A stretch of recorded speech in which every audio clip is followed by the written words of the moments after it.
Bonsoir les amis, j'espère que vous allez très bien. Alors, Isho est en train de faire vibrer l'Afrique et son passage nous interpelle. Son passage en Afrique nous passe un message que nous devons retenir le contenu. Et le passage ici, merci. Et ce passage nous informe qu'on doit désormais se réveiller.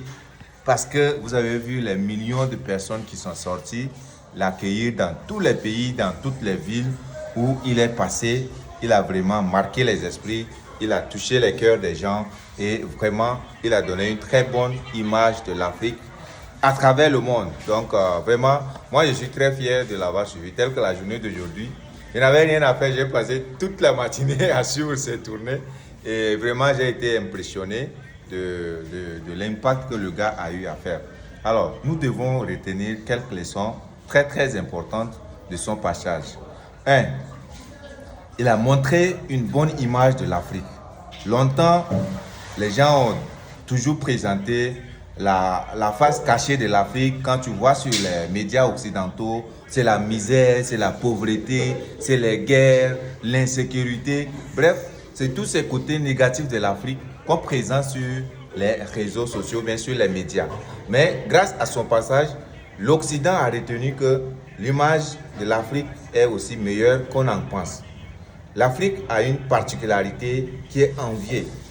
Et même dans les vidéos qui ont circulé, beaucoup de ses compatriotes américains ont versé des larmes en voyant l'accueil chaleureux qu'il a reçu, la générosité du peuple africain envers lui. Et vraiment, ça a marqué les esprits, ça a touché les cœurs. Ça, c'est le premier aspect qu'on doit retenir. Ça doit nous interpeller, nous, peuple africain, à bien exploiter ces réseaux sociaux-là pour présenter la bonne image de nos pays, présenter la bonne image de nos cultures, de nos traditions à travers le monde, pour que les gens puissent retenir aussi que le peuple africain a ses valeurs, a ses traditions, qui sont aussi à valoriser, mais pas seulement à passer le temps à présenter le côté négatif de nos pays, bien de nos vies. Chaque pays a ses réalités et ça ne sert à rien de montrer les côtés sombres ou bien les côtés négatifs de son pays, mais plutôt mettre la lumière sur les bons côtés ou bien sur les potentielles richesses que nos pays ont. Et pour ça, moi, j'interpelle tous les médias locaux, les meilleurs créateurs de contenu, les soi-disant influenceurs africains, là, c'est ce que vous devrez faire désormais. Vous devez présenter nos valeurs, nos traditions, les bons côtés de l'Afrique. C'est ça que vous devez présenter sur vos plateformes pour que les gens apprécient aussi nos pays, mais pas seulement venir danser pour les filles, tourner les fesses, présenter les seins, faire du n'importe quoi sur les réseaux sociaux pour soi-disant attirer l'attention, mais on doit utiliser ces réseaux sociaux à des bons escients. C'est ce que ce gars nous passe comme message et nous devons vraiment retenir cette leçon-là. Ça, c'est 1. De 2, la visibilité est devenue aujourd'hui, bien l'attention est devenue la monnaie du 21e siècle. Ça, il faut retenir. L'attention est la monnaie du 21e siècle.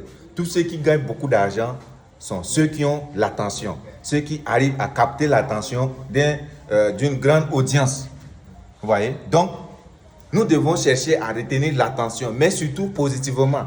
C'est pourquoi chacun doit se lever, parler de ce qu'il connaît, ce qu'il sait faire mieux que les autres, parce que chacun a un talent à lui, chacun a un don qu'il doit exploiter et présenter ça aux yeux du monde, retenir l'attention des gens. Et c'est comme ça il pourra monétiser cette attention-là plus tard. Aujourd'hui, le simple fait qu'il vienne en Afrique faire ses tournées, vous ne savez pas des millions qu'il gagne en quelques minutes, en quelques heures. Parce que le gars est le plus grand youtubeur du monde. Il fait partie des plus grands influenceurs sur YouTube. Et allez voir sa chaîne. Il a plus de 50 millions d'abonnés. Imaginez le nombre de vues qu'il fait en 1 minute ou bien en 1 heure de live qu'il fait.